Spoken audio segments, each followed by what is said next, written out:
el que nació empresario y el que es entrepreneur va a seguir siendo toda la vida.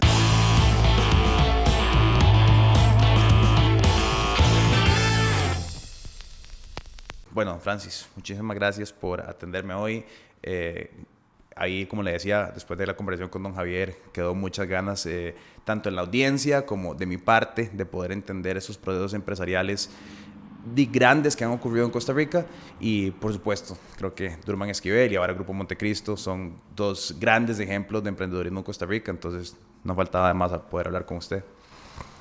Muchas gracias más bien y honor mío que podamos conversar. Quería empezar con un tema, como le decía, mucha de mi audiencia es gente joven y en especial con esos podcasts que están empezando a emprender o que tal vez llevan unos años emprendiendo y no saben para dónde van o están agarrando el rumbo. Yo me incluyo en ese grupo. Y le quería preguntar, ¿qué es algo que sabe hoy, con tantos años de experiencia, que le hubiera gustado saber cuando estuvo entrando en los 80s a tomar las riendas de Durman Esquivel? Hijo de puña, esa pregunta sí está difícil. Vamos a ver, cuando uno es joven, uno tiene una serie de ventajas que cuando uno es viejo se le vuelven desventajas y al revés también. Hoy lo que yo tengo es canas y los jóvenes lo que tienen es ganas, ¿verdad? Así es como yo tal vez veo la vida.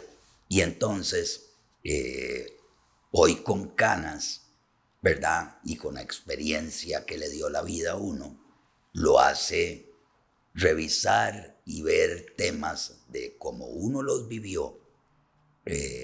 Y muchas veces lo que uno aprende es que tal vez se enreda uno más de la cuenta en cosas que cuando uno es joven los ve como muy trascendentales, que al final de la vida te das cuenta que no. Entonces, tal vez, ¿verdad? Esa es una de las cosas que más le cuesta a uno cuando está empezando, en donde quiere medir todo y tratar de controlar todo. Y la vida te va enseñando en el tiempo que eso no es así. Vos no manejas el destino ni manejas la vida, ¿verdad? Hoy estás vivo, mañana no. Y eso es algo que uno cuando es joven cree que no, que todo uno lo puede controlar. Y al final no es cierto. Entonces tal vez eso es uno de los temas que se me viene a la mente, en donde hoy cuando yo veo emprendedores, gente joven que está soñando y que está con ese ímpetu y esa fuerza para crear cosas nuevas, para hacer cosas que ellos ven innovadoras y todo, que a veces perdemos mucho el tiempo en ver todos los detalles y nos echan al agua a nadar, porque la verdad es que uno lo que tiene que tener es tal vez el ideal. Yo le llamo a ese ideal los 10 mandamientos y vos tenés en esos 10 mandamientos qué es lo que querés y qué es lo que no querés. Y eso para mí son los 10 mandamientos que van a ser inquebrantables. Todo lo demás se puede cambiar. Entonces ahí te das cuenta que es realmente pocas cosas las que uno dice no quiero romper. Una tal vez la honestidad. Uno dice, bueno, yo cualquier negocio en donde hayan cosas que son medias grises, bueno, si ya yo lo tengo en los 10 mandamientos, que eso no lo voy a quebrar rápidamente, cerré el capítulo y no me sigo metiendo a ver si le puedo cambiar el destino a una cosa que uno lo ve, que a la edad de uno cree que todo lo puede cambiar, ¿verdad? Entonces más bien eso te ayuda a poderte alinear, ¿verdad? En esos 10 mandamientos, como yo te digo,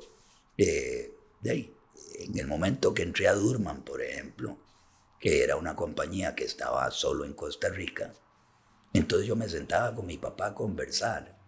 Y entonces yo le decía, hey, yo sueño en estar algún día en Centroamérica y afuera de Centroamérica. En ese momento era un sueño y era una locura.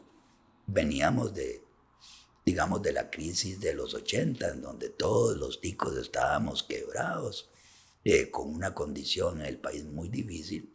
Y entonces cuando uno soñaba decir, quiero hacer eso, era una locura, ¿verdad? Pero estaba ahí. Y de nuevo, con esos 10 mandamientos, nos fue ayudando a irnos acomodando para algún día llegar ahí. Y lo logramos, o incluso lo superamos, y vea qué vacilón.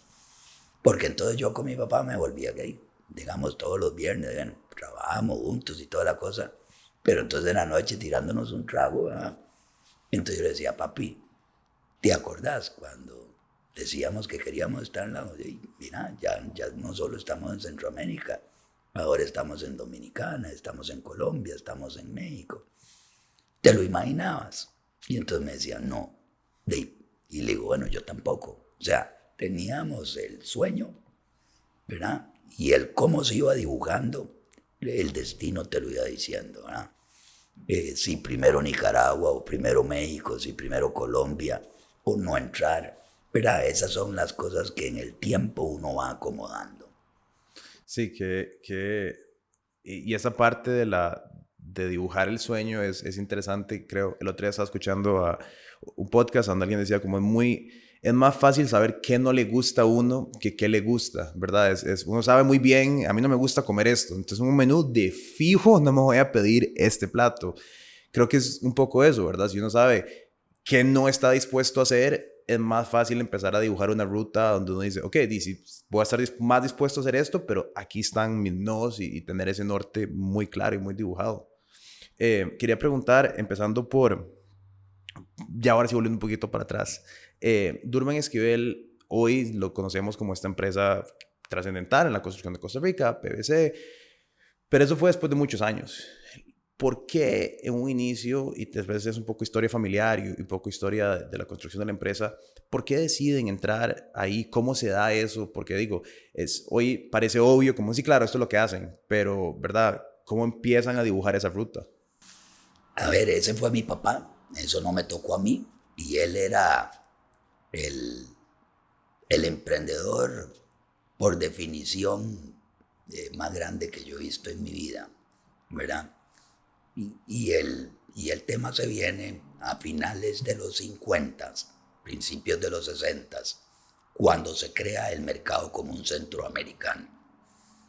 El objetivo de ese, digamos, TLC, si lo querés ver, de aquella época, era que se pensaba que para poder generar industria en los países centroamericanos, siendo tan pequeños, teníamos que crear un mercado un poco más grande que no fuera solo Costa Rica.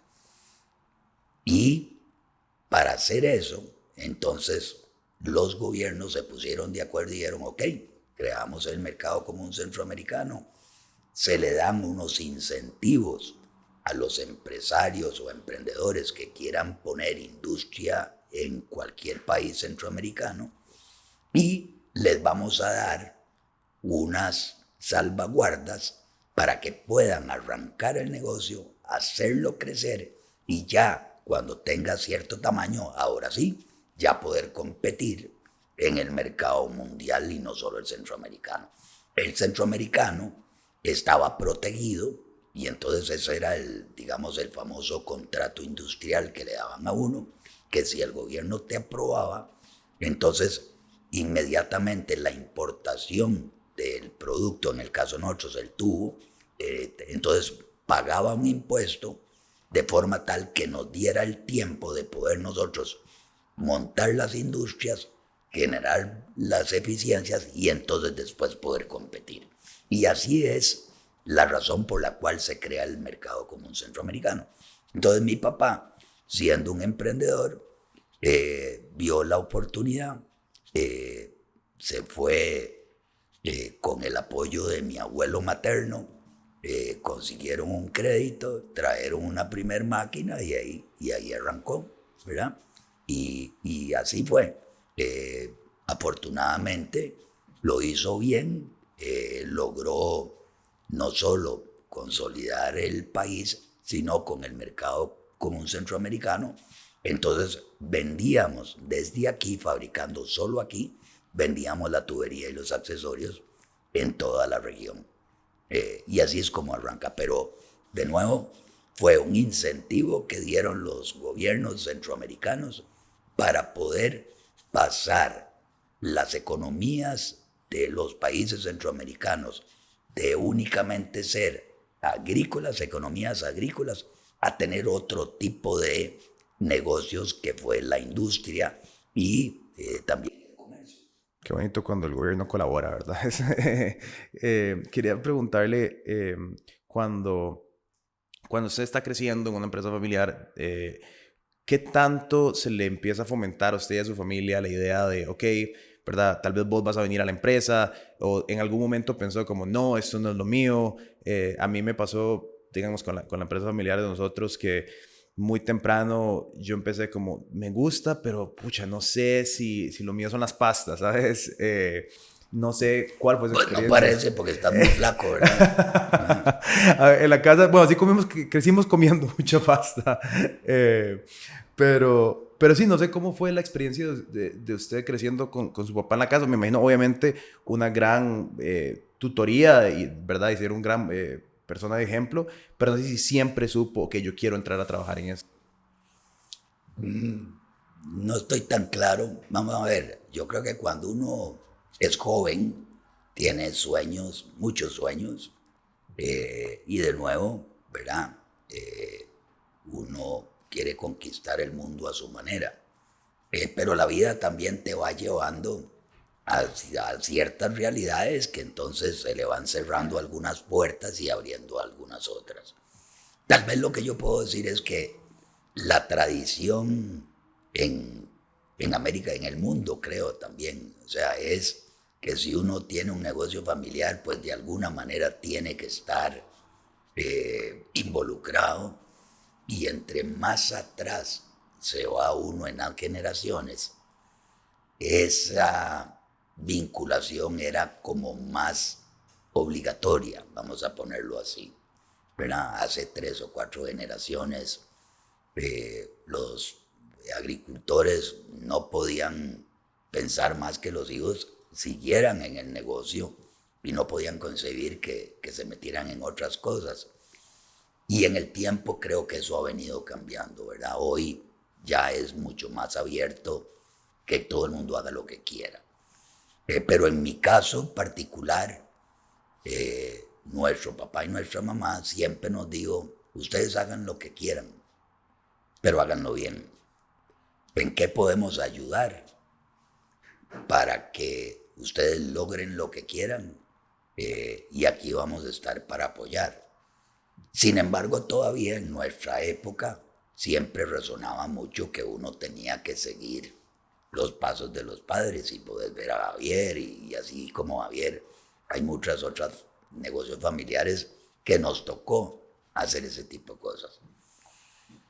En el caso mío fue un poco más, tal vez más fácil, porque yo soy ingeniero mecánico de educación, y entonces a mí lo que me gustaban eran las máquinas y, digamos, los tubos y la hidráulica.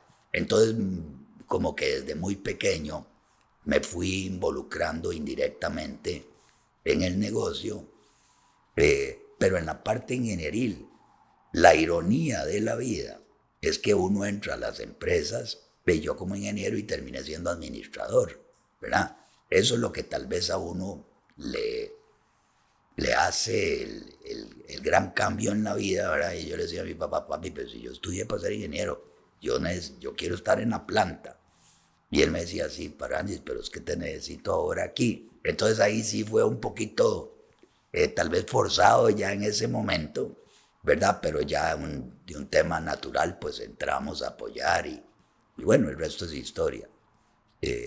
Lo que sí aprendí en ese camino era, digamos, el interés por la innovación, el interés por hacer las cosas diferentes, el no aceptar el status quo, y el tema de excelencia, ¿verdad?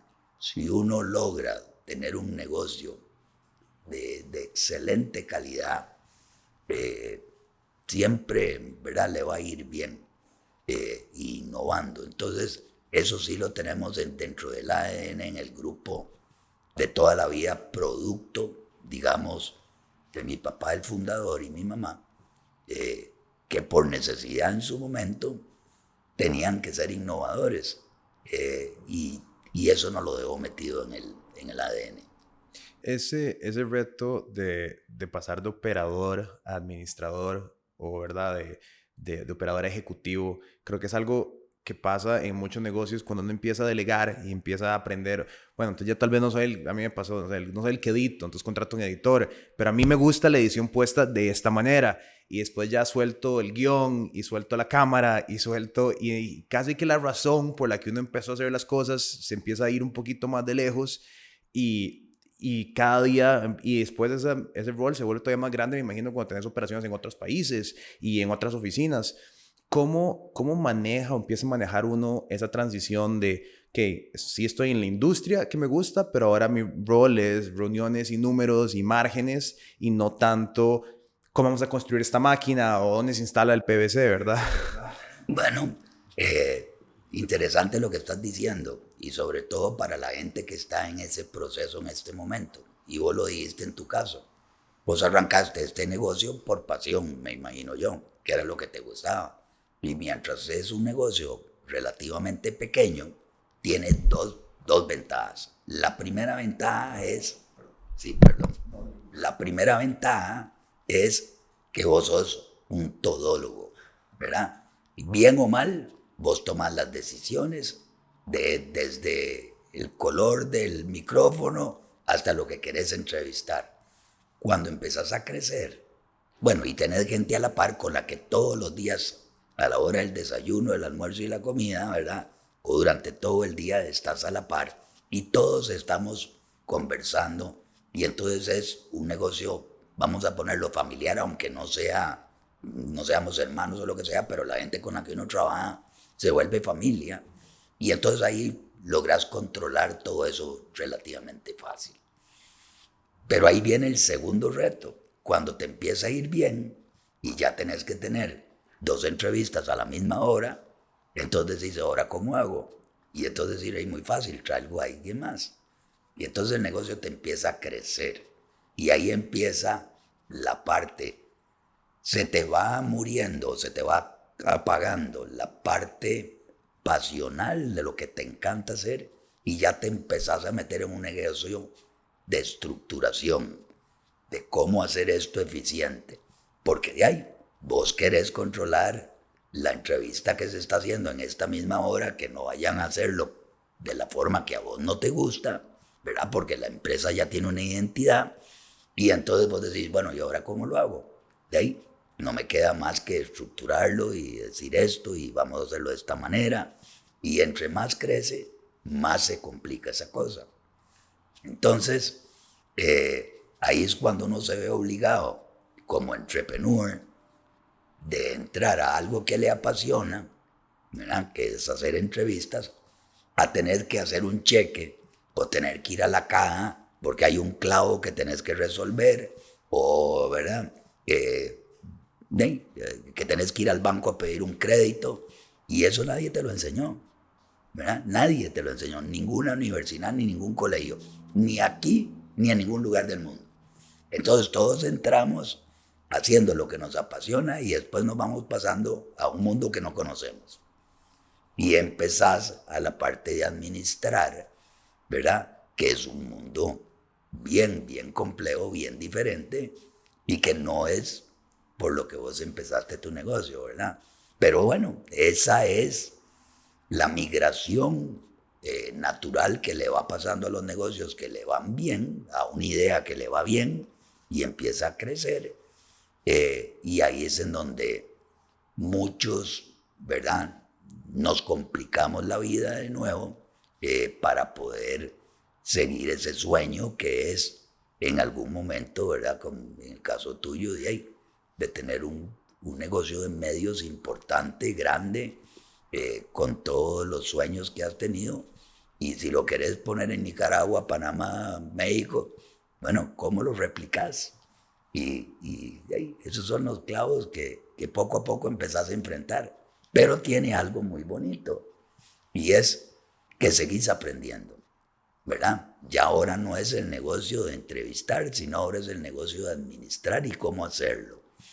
La parte personal, la parte financiera, la parte administrativa, y entonces todos los días estás aprendiendo algo nuevo. Sí, ese precisamente es como ahorita nosotros donde estamos en querer montar. Y bueno, en los 80s, cuando usted entra al grupo y asume, ¿verdad?, la posición, ¿qué tan rápido empiezan a pensar en que ya existía una expansión centroamericana de naturaleza del inicio, ¿verdad? Porque ve cómo se ha tratado, pero usted me decía ahora como que yo me sentaba pensando queriendo entrar a México con países tan diferentes y mercados tan diferentes y personas tan diferentes que van a trabajar, culturas, ¿verdad? Porque a pesar que somos latinoamericanos, bueno, es México, Norteamérica, pero somos profundamente diferentes, valores diferentes. ¿Cómo empiezan a imponer esos valores empresariales que traían ustedes desde los 50s en mercados extranjeros y decir, ok, aquí hay una planta? Sí, pero la planta tiene que representar todo lo que ha funcionado en Costa Rica. ¿Cómo empieza ese proceso de internalización? Sí. Vamos a ver, interesante la pregunta. La respuesta diría con mucho cuidado, ¿verdad? Uno sale, bueno, en el caso nuestro, irónicamente, porque mucha gente dice, puña, qué visión la que tuvieron. Y yo te soy muy sincero, no fue tanto la visión, fue la necesidad, ¿ok? En el momento en que Costa Rica entra en crisis, y ustedes que tuvieron fábricas saben, llegó un momento que nosotros teníamos el 90% de las máquinas paradas. Con el 90% de las máquinas paradas no había nada que hacer, ¿verdad? O sea, el negocio iba a fracasar y iba a cerrar. Entonces la necesidad en ese momento, yo decía, bueno, ¿qué hacemos? Si el mercado costarricense está en esta crisis en donde no está creciendo, está todo parado, tengo que salir a algún lugar a vender el tubo. Y esa necesidad fue la que nos obligó a ir a buscar esas oportunidades. Entonces empezamos el peregrinaje de ir a ver a dónde podía vendemos un tubo, ¿verdad? Que es un producto. Uno, que es un commodity. Dos, que la gente entonces lo único que piensa es en precio.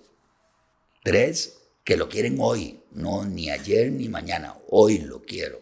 Y nosotros aquí en Costa Rica y el cliente en otro país de Centroamérica, digamos. Entonces era entender qué era la necesidad en ese lugar y tener, ahora sí, cómo lo hacemos. Y ahí empezamos, poco a poco, ¿verdad? Buscando flujo de caja, o sea, buscando la plata para poder pagar la planilla el viernes. Y esa era la motivación que teníamos, ¿verdad? O sea, era de no cerrar. Eso yo le doy gracias a Dios, en aquel momento era una locura, ¿verdad? Todos los días pensábamos que iremos a estar abiertos el próximo mes. A un momento en que dijimos, no, empezamos a lograr exportar y a lograr poner el producto, nos empezamos a dar cuenta de que el producto no solo cumplía con la calidad y las expectativas de los clientes, sino que éramos muy competitivos.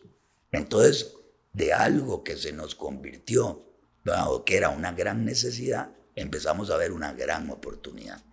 Y poco a poco fuimos convirtiendo eso en lo que después, ¿verdad?, nos hizo poder estar en toda América Latina, ¿verdad? O sea, nosotros Al final, cuando ya yo salí del negocio, estábamos en todos los países de América Latina.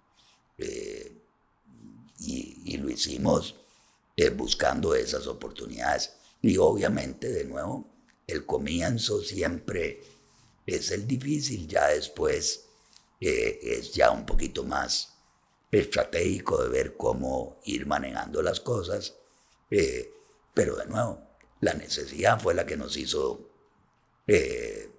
llegar a tener lo que tuvimos. Sí, es que en particular el emprender en Costa Rica con un mercado relativamente pequeño es complicado cuando empezó a trabajar en escala, y creo que hay un techo bastante alto en algunos sentidos, pero bajo en otros, en el que vos ves, creo que apenas te das cuenta que, ok, el mercado es este y este es mi nicho y aquí estoy, y si no salgo me voy a quedar acá, es donde uno empieza a ver como que a dónde más. Pero sí creo que es un brinco súper complejo, en especial, es interesante, como que uno tiene que empezar a apostar por un negocio que no tiene, o sea, ocupa la capacidad de un negocio que no tiene para un mercado en el que no está, pero si no hace eso no llega, Bueno, verlo así, exactamente.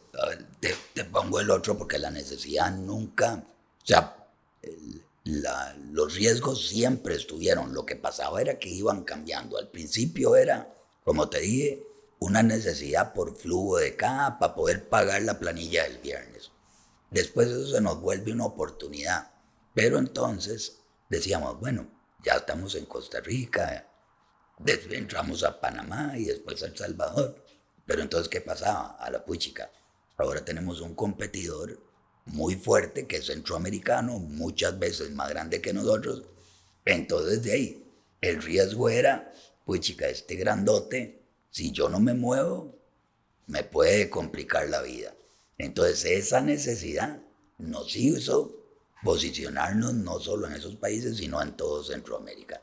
Y ya yo decía, bueno, hey, ya, en Centroamérica somos del mismo tamaño, ya podemos descansar. De ahí se viene el TLC con México, ¿verdad? En los años 97 creo que fue, ya ni me acuerdo cuándo fue, pero entonces ahí, de ahí se nos vino el gran terror de que los mexicanos, teniendo un mercado de 200 o 100 y pico millones de habitantes en aquel momento, y nosotros en Centroamérica con 20, 25 millones, de igual nos iban a comer.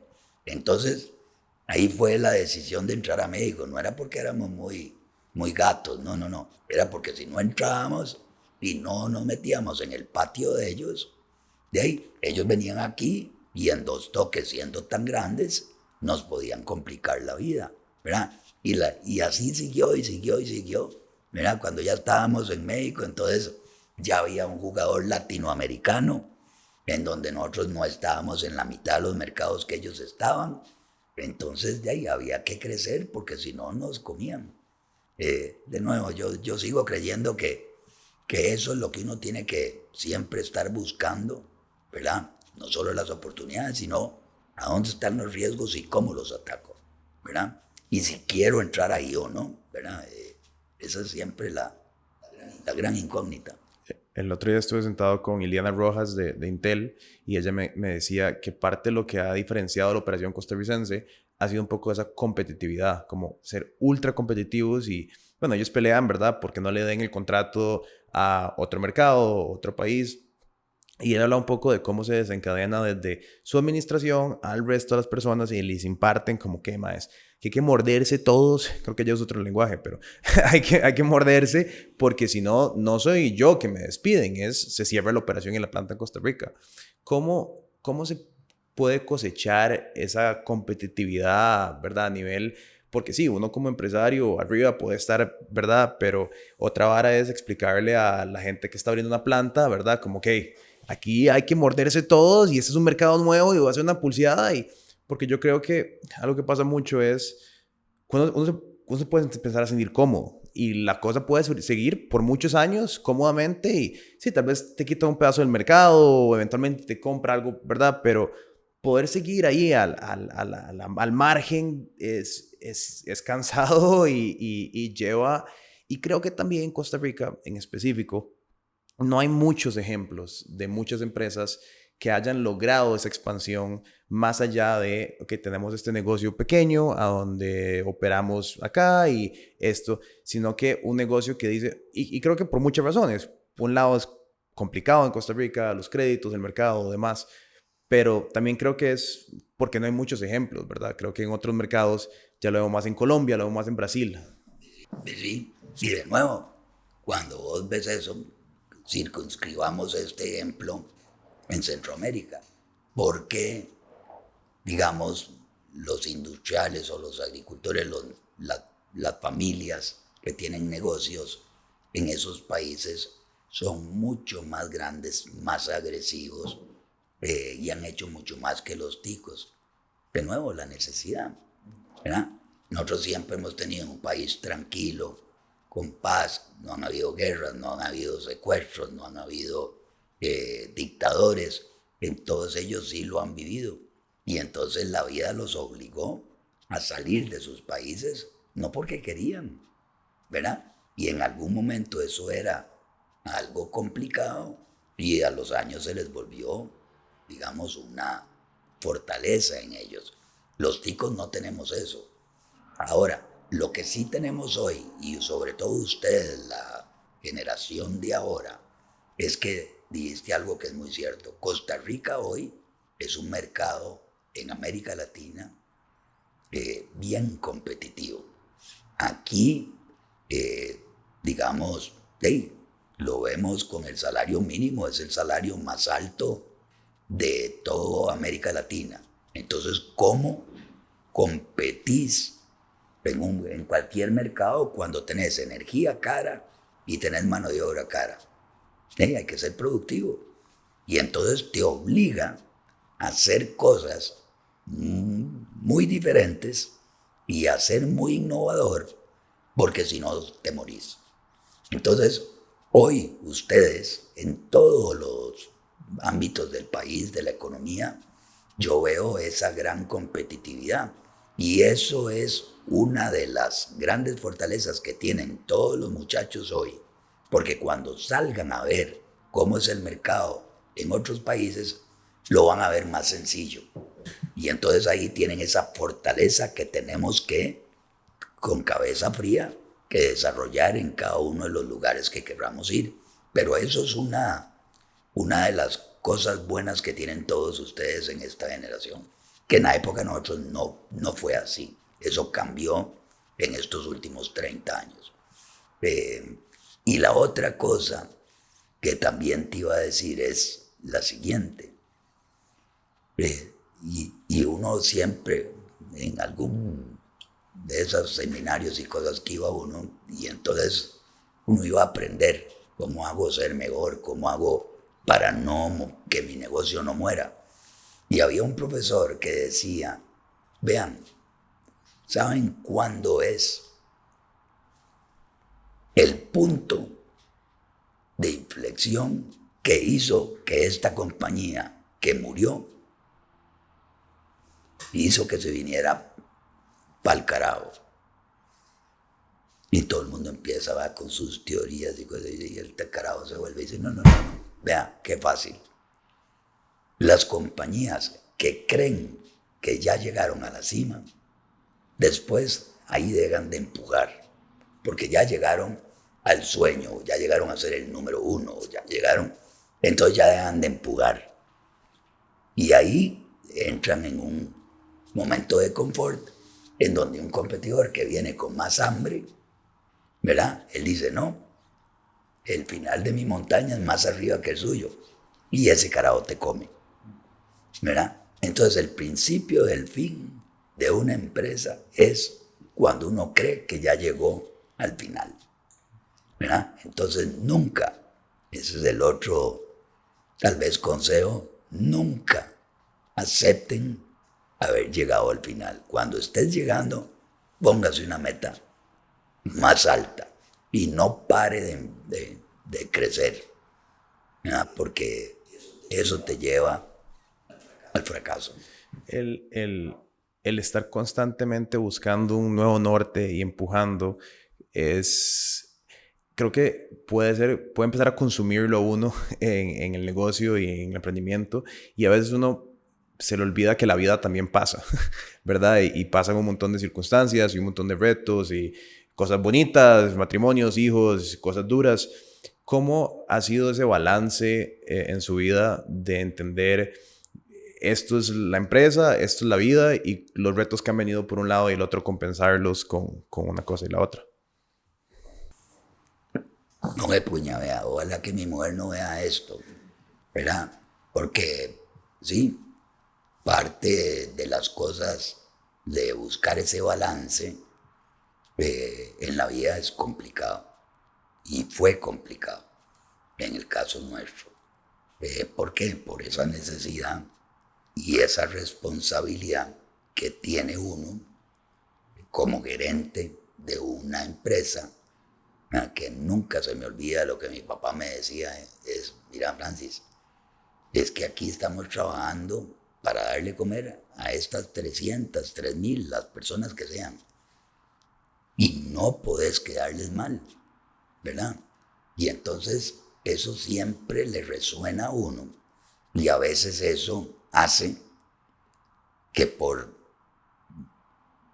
perseguir esa responsabilidad queda uno mal o hace cosas, ¿verdad? En contra de la familia de uno, ¿verdad? La esposa y los hijos.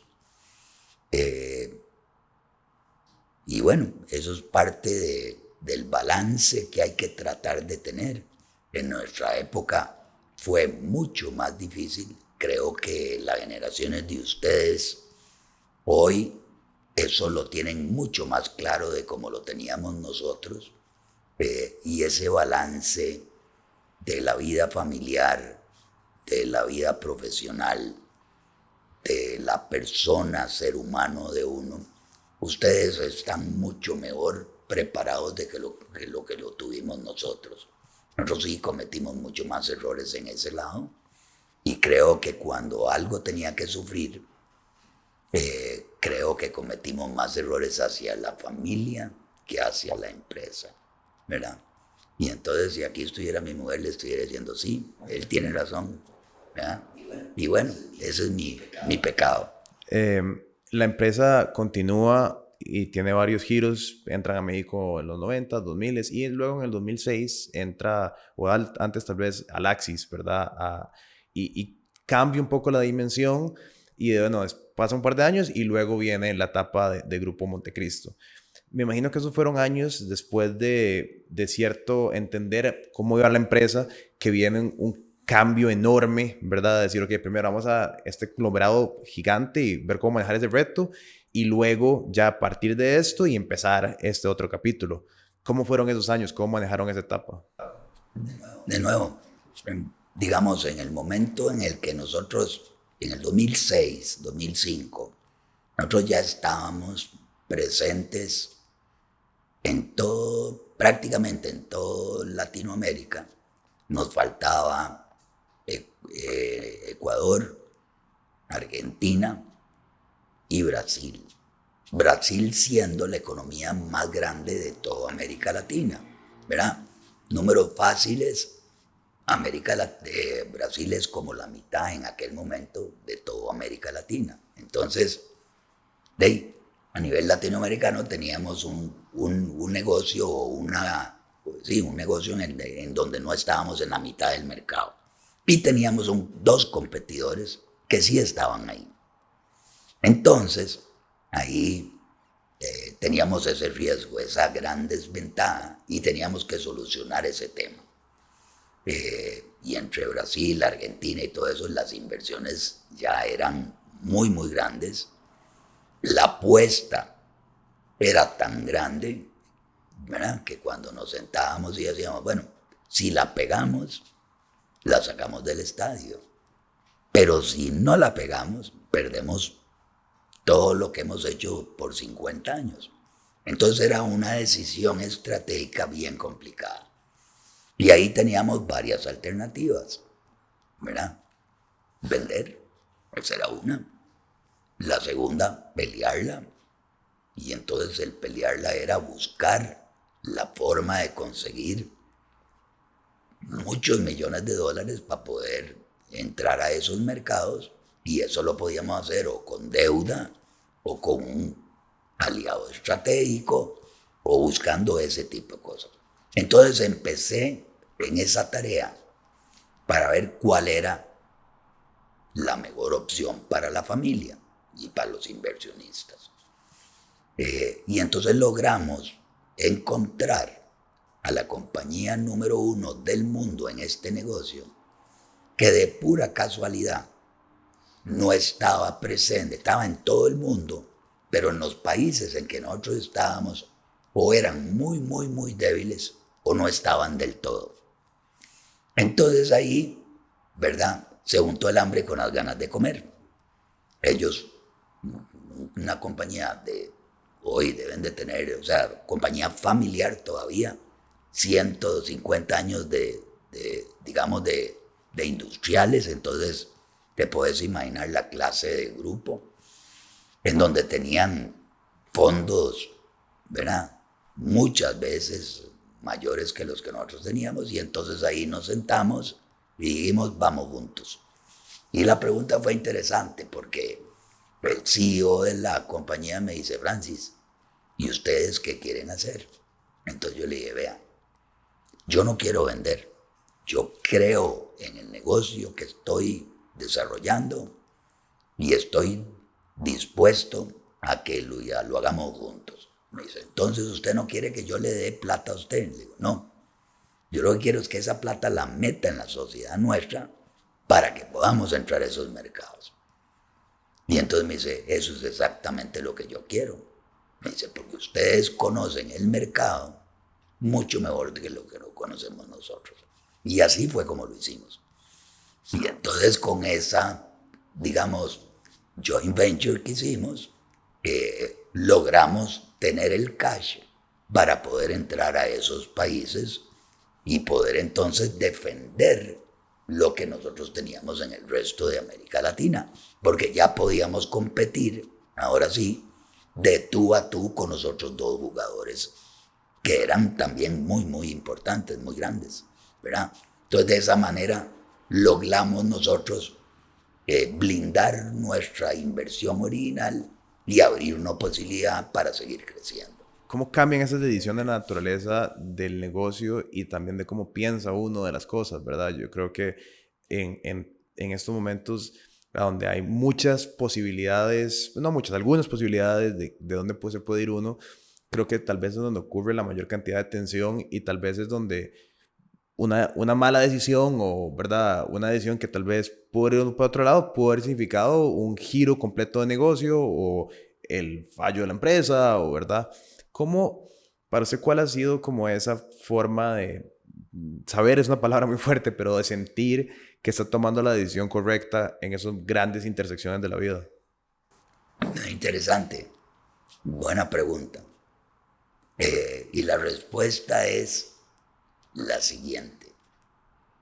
Uno tiene que tomar esas decisiones estratégicas, fundamentales para lo que uno cree y lo que esos 10 mandamientos tienen,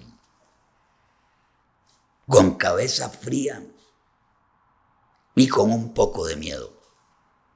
¿Ok? ¿Por qué? Porque el miedo es el mejor consejero que puedes tener. El miedo te obliga a repensar las cosas. El miedo te dice, no, yo creo que hay mucho riesgo. Entonces te obliga a ir otra vez a los números, a poder ver la estrategia, a poder entender y a cerrar o a que uno pueda ver a dónde están cosas que uno puede hoy controlar y mejorar.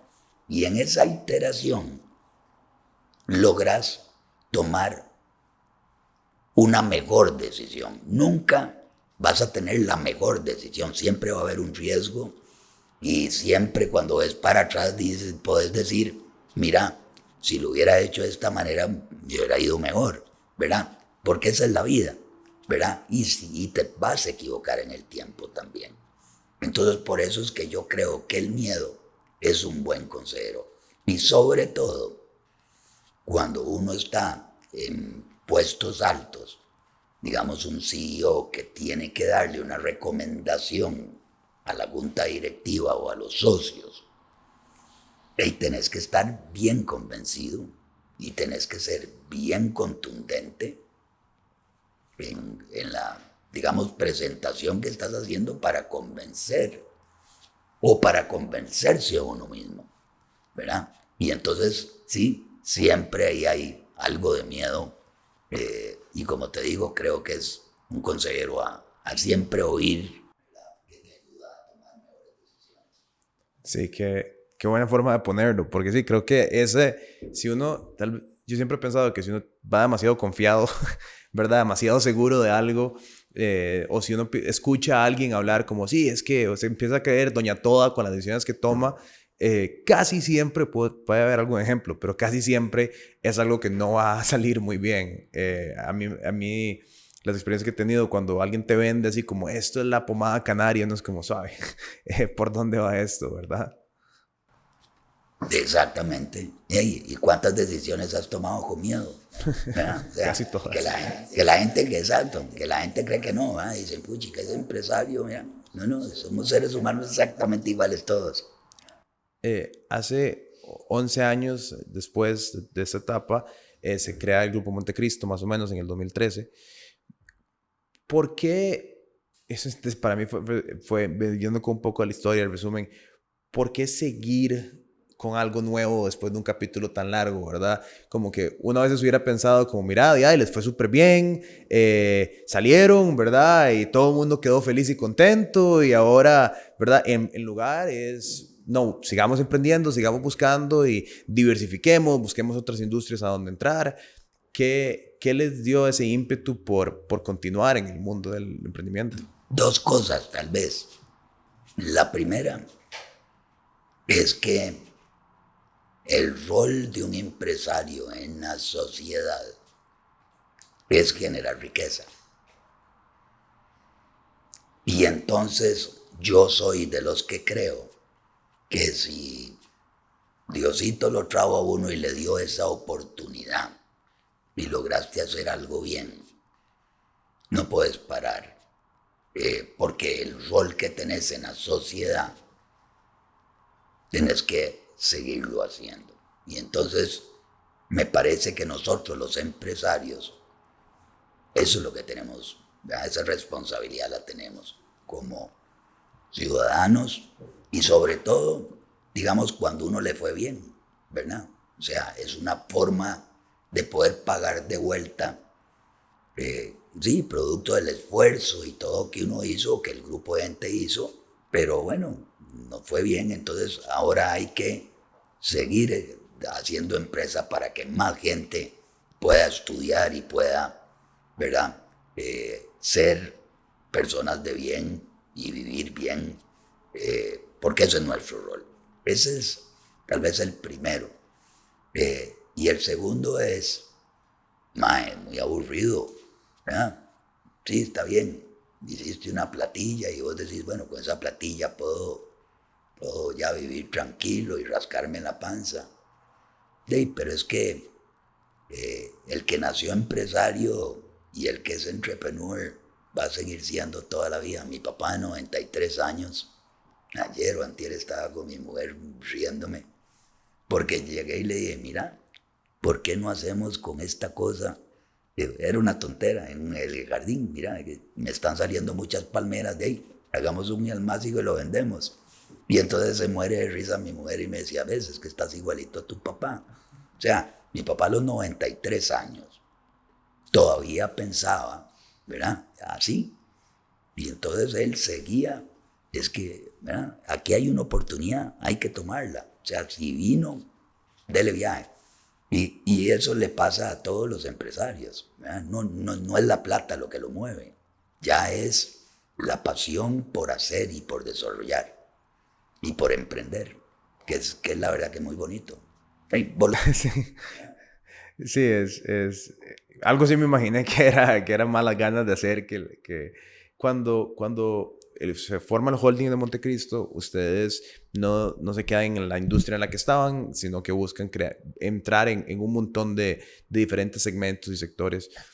Cuando buscan un sector en que entrar o una empresa que está formándose o algo en que invertir, ¿qué es lo que más ven? ¿Ven si es en una parte muy temprana la gente que está o son solo los fundamentos? ¿O cómo se sabe de parte de un inversionista qué es lo que les interesa en un sector o en una empresa?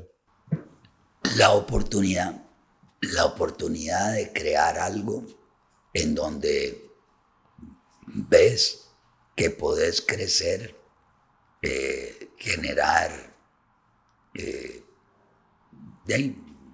riqueza en ese tema. Entonces yo, digamos, no soy tan ordenado tal vez en decir, bueno, esta es la forma en que veo si invertir o no invertir, ¿no? Yo lo que veo es que me siento, me llega una oportunidad, la veo, y si veo que hay cosas que podemos hacer ahí y que no se están haciendo en el mercado y podemos ser disruptores, me gana las ganas de hacerlo. Pero no, busco la oportunidad nada más. En su vida empresarial y en la personal se enfrentó a muchos retos diferentes, económicos, crisis. Entre todos esos, ¿cuál sintió que fue como alguno de los más grandes y cómo lo llegó a superar? Tal vez decir algo antes de eso, y es, ¿verdad? Muchas veces todo el mundo ve al empresario exitoso y creen que uno es la pomada canaria. Y mentira. Lo que estamos tal vez es contando el cuento bonito, no el feo, ¿verdad? Yo le garantizo que todo gran empresario en el mundo entero igual se equivoca y tiene el montón de cuentos de cosas que no salieron, ¿verdad? Porque somos seres humanos y por más que uno quiera, ¿verdad?, estructurar una cosa, de ahí se equivoca. Entonces, eso es una realidad con la que uno también vive todos los días.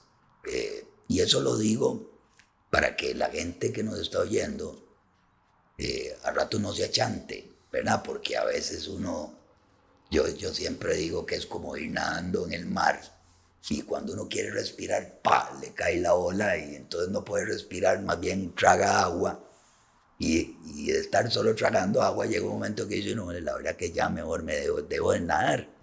Y no, en algún momento va a haber aire y puede seguir, o sea, no hay que parar. Creo que eso es bien importante. Y sí, problemas o temas difíciles en la vida, sí, todos, igual que todo el mundo. Tengo uno personal, digamos, me caso con mi esposa, felices. A los 2 años de casado queda embarazada Gloria. Yo trabajando como un caballo. Ella con 8 meses de embarazo. Estaba en INCAE, por cierto, haciendo un programa de alta adherencia. Y ya, vamos a la cita del ginecólogo y dice, sí, ya estás como 8 meses, así es que en cualquier momento pueden nacer. Así es que te quiero empezar a ver cada semana. Bueno, me voy yo para INCAE, llamo a Gloria el miércoles en la noche para ver cómo estaba y entonces me dice, mira, qué raro, pero tengo 2 o 3 días de que no siento el bebé moverse. Y yo con mi ignorancia le digo, hey, pues tiene lógica, sigue creciendo y vos sos tan chiquitilla que el pobre madre no se puede mover. ¿Será? Yo creo. Me dice, no, voy a ir donde el doctor. Ah, bueno, anda. Va donde el doctor. Me vengo yo, llegamos a la cita. En aquel momento los ultrasonidos eran, o sea, había uno en todo Costa Rica, yo creo. Llega a hacerse el ultrasonido, prende el mae el ultrasonido, lo agarra y dice, sí, producto único fallecido. Ya no sé ni cómo fue que dijo. A nosotros se nos murió un bebé de 8 meses y medio. O sea que si lo hubieran sacado la semana anterior, ahí estaría. Y no nos tocó, ¿verdad? A mi mujer le tocó tener que parirlo. O sea, porque el doctor le decía, vea, es mejor que usted lo tenga naturalmente que hacer una cesárea y toda la cosa. Hoy no lo entiende, mañana lo va a entender por qué le estoy diciendo esto. Pero le tocó pasar por todo eso, por un parto, tener todos los dolores y todo, y no poder abrazar el hijo. ¿Ah? O sea, ¿qué quiero decirte con eso? A todos nos pasan cosas de ese tipo, ¿verdad? En el negocio también cosas de ese tipo, duras, difíciles. De gente trabajando con uno, que trabajando en el día a día se nos muere o lo que fuera, o sea, cosas duras que pasan, pero bueno, esa es la vida. Y a mal tiempo buena cara, ¿verdad? No queda más que levantarse, quitarse las lágrimas y seguir empujando, ¿verdad? Pero a todos nos pasa, todos tenemos una cruz que cargar. No es eso que la gente cree que, ¿verdad? Que unos la tienen más fáciles que otros. No, todos la tenemos igual. O sea, a mí me encanta este dicho que lo más difícil que le ha pasado a uno es lo más difícil que le ha pasado a uno. Y no hay manera de relativizar la experiencia de nadie y todos tenemos esas experiencias únicas que nos llevan, ¿verdad? Todos los días. Yo quería para ir cerrando preguntarle en todos estos años de emprender en tantas diferentes cosas y pasar de operador a administrador y todo eso.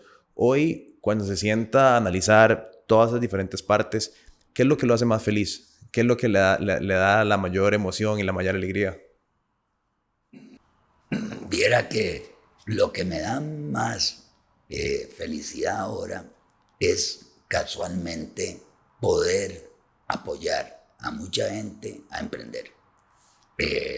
Aquí en el grupo hicimos lo que nosotros le llamamos una universidad, y en esa universidad lo que hacemos es a todos nuestros empleados, ¿verdad? Nos sentamos, nos juntamos y ahí apoyamos a cada uno con todas esas diferentes sueños que tienen, y damos, ¿verdad? De nuevo, cosas tan básicas como cómo administrar, cómo decidir qué es prioritario y qué es estratégico. O sea, cosas del día a día, a los diferentes emprendedores que tenemos 4.500 personas en el grupo, que hay más de un emprendedor, ¿verdad? Que tienen sus sueños y que tienen sus cosas con las que quieren soñar.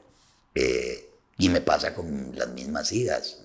Mis hijas, estoy disfrutando el ride de poder apoyarlas en todos los sueños en que están, y que cuando se caen y fracasan, ¿verdad? Y llegan todas achantadas, de uno se muere risa porque pasó por ahí 7, 10 veces, ¿verdad? Entonces digo, tranquilas, levántese y siga tirándole.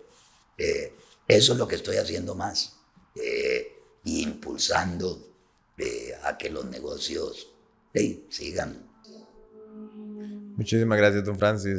Es muy interesante para uno que está empezando escuchar estas historias y ver también cómo hay muchas similitudes en diferentes dimensiones, en diferentes campos, pero creo que yo creo que al tico le hace mucha falta escuchar del emprendimiento y del emprendedurismo y que se puede y que es sumamente difícil y sumamente engorroso y que no es el camino más fácil, pero que es muy satisfactorio con todo y las dificultades y las partes feas, pero que al final del día, como dice usted, uno sí saca la cabeza del agua y puede seguir nadando. Así es, la vida sigue, y de nuevo, cuando uno vuelve a ver para atrás, yo estoy cumpliendo 50 años de bretear, y sí, ¿verdad? Pero soy de las personas que ve el vaso medio lleno, porque lo vi medio vacío muchos años y me di cuenta que eso no llevaba a ningún lado. Entonces cambié el chip, y entonces cuando yo veo para atrás, y uno ve todo lo que pasó y todo lo que se hizo, lo que le da a uno es una gran satisfacción de nuevo de poder haber apoyado a tanta gente, de poder haber creado cosas en donde mucha gente ha usado eso como catapulta para poder mejorar su vida familiar y su vida profesional.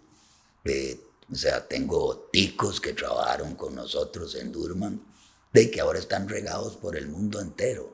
Y cuando yo los veo siendo unos grandes ejecutivos o profesionales, a uno le llena eso de muchísimo orgullo porque uno dice, en algo pudimos aportar para que esa persona esté donde esté hoy, ¿verdad? Y eso al final es la paga que uno anda buscando. Claro, y que paga más bonita.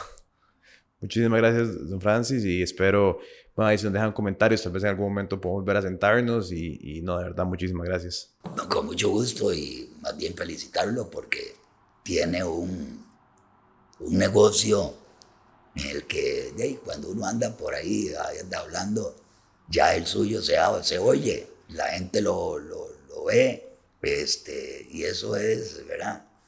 Como decía Sancho Panza, si el perro ladra es porque, ¿verdad? Algo estamos haciendo. Así es que sigue igual. La próxima me toca entrevistarlo yo a usted, ¿verdad? Y lo hacemos al revés. Me parece, sí, ya hace un mes cumplimos 5 años. Entonces Ya pasó lo difícil. espero.